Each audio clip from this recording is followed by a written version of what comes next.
Un animateur télé vient de réécrire l'histoire du Seigneur des Anneaux et Peter Jackson l'a laissé faire. On est le 25 mars 2026 et Warner Bros vient d'annoncer un nouveau film, Le Seigneur des Anneaux. Ce n'est pas un reboot, ce n'est pas une suite de la série Amazon. C'est un film qui va enfin adapter les chapitres que Peter Jackson avait lui-même laissés de côté en 2001. Et le scénario, il est signé Stephen Colbert, l'animateur du Late Show. Avant que vous leviez les yeux au ciel, on vous explique. Colbert n'est pas un fan qui a lu Le Hobbit une fois sous la couette. C'est probablement le plus grand fan de Tolkien en vie sur cette planète. Il cite les textes en elfique.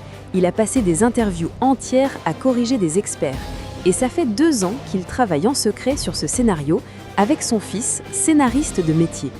Quand il a montré le résultat à Peter Jackson, Jackson lui a dit « On le fait ».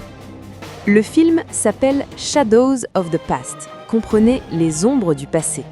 Vous vous souvenez des tout premiers chapitres du livre, ceux où Frodon quitte la comté, traverse la vieille forêt, rencontre un personnage bizarre qui chante tout le temps et commande aux arbres? Ce personnage, c'est Tom Bombadil, et Peter Jackson l'avait coupé en 2001. Les fans le réclamaient depuis 25 ans, eh bien il sera dans ce film. Mais Colbert n'est pas là que pour remplir les trous du livre.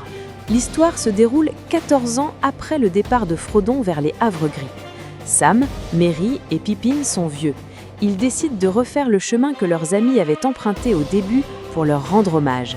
Et en parallèle, Eleanor, la fille de Sam, adolescente, découvre un secret enfoui, quelque chose qui aurait pu faire perdre la guerre avant même qu'elle commence. Ce film s'inscrit dans la continuité directe de la trilogie de Peter Jackson. C'est Warner Bros, New Line, Jackson à la production et Philippa Boyens, co-scénariste. Elle avait déjà écrit les 3 films originaux avec lui. Il sortira après La Chasse au Gollum, le film réalisé par Andy Serkis, prévu pour décembre 2027.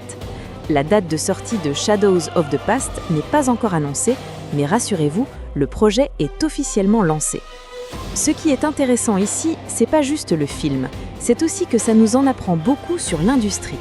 On confie l'une des licences les plus précieuses du cinéma à quelqu'un qui n'a jamais écrit un long métrage, parce qu'il connaît le matériau source mieux que n'importe quel scénariste professionnel. Et ça, c'est un vrai pari. Un pari cohérent, mais un pari quand même. Alors, est-ce que Stephen Colbert va réussir à convaincre 25 ans de fans frustrés? On ne sait pas encore. Mais ce dont on est sûr, en revanche, c'est que Tom Bombadil va enfin exister au cinéma. Et pour ça, on peut dire merci Steven.